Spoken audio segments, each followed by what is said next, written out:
Ngayong araw guys, nakasama nga pala namin si Kamangyan, si The Good Mangyan at si Ate Mendorenya. Ginanap nga pala guys ngayong araw ang awarding ng Mindoro Communicators Guild. At nanomini nga pala guys tayo dito sa Best in Food and Lifestyle Vlog. Pero bago ang lahat, what's up mga kanapadaan lang. So ngayong araw nga guys, grabe, para kami mga alkalde dito. Napakaganda guys ng pormahan at hindi mo mahalata na pumupunta sa Lalaot, sa Putikan. So bali nga guys, ngayong araw ay atid nga pala kami sa isang awarding dito sa aming bayan. Kaya naman guys, kung makikita nyo, napakaangas ng mga suot namin dito. Talagang nagmukha kaming tao. Pagkarating nga guys namin dito sa venue, marami na palang tao at magsisimula na. At nandito na rin nga pala guys yung ibang mga kapwa natin, content creator at mga vlogger. Kaya tamang picture muna kami dyan. Dahil nga guys, nahuli dito yung camera girl natin. At ayan, humabol pa rin siya. Napakaganda guys ng suot niyan. Simpleng-simple lang. Sobrang natutuwa nga guys kami sa puntong to ng mga kaibigan ko. Dahil kahit papano guys ay na-acknowledge dito sa bayan namin yung mga katulad namin mga vlogger. Maraming salamat nga pala kay Dennis Dato at sa mahal at maganda naming mayor na si Mayor Ina Alegre. Maya-maya nga lang guys, nagulat ako kasi may nagdatingan dito sa bandang likod namin. Nandito na pala guys si Nakamangyan, si Kuya Julius at syempre guys si The Good Mangyan na si Sir Ken. Sila nga pala guys yung mga kasama natin ngayong araw dito sa awarding. At syempre congrats din nga pala sa mga ibang vlogger na nakatanggap din ng award. Maya-maya nga lang guys, tinawag na nga pala sa kategory ng Best in Food Lifestyle kaming tatlo dito, si Kamangyan, si Mendorenyang Mangyan guys, tapos ang team na Padaan lang. Kaso nga lang guys, hindi pa dito tinatawag yung winner, ay alam ko na kung sinong panalo sa aming tatlo.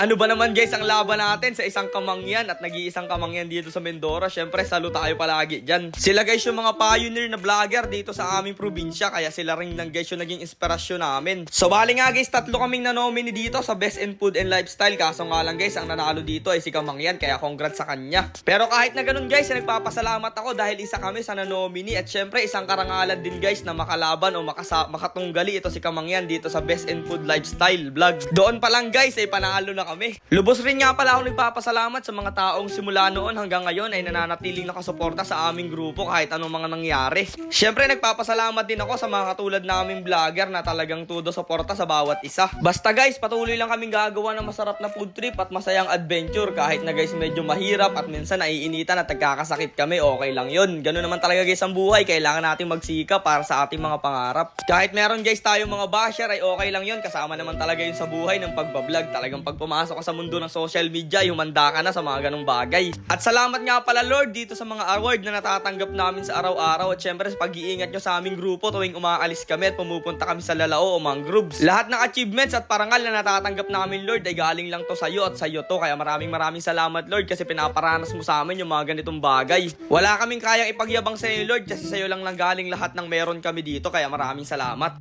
Halika na, sumama ka.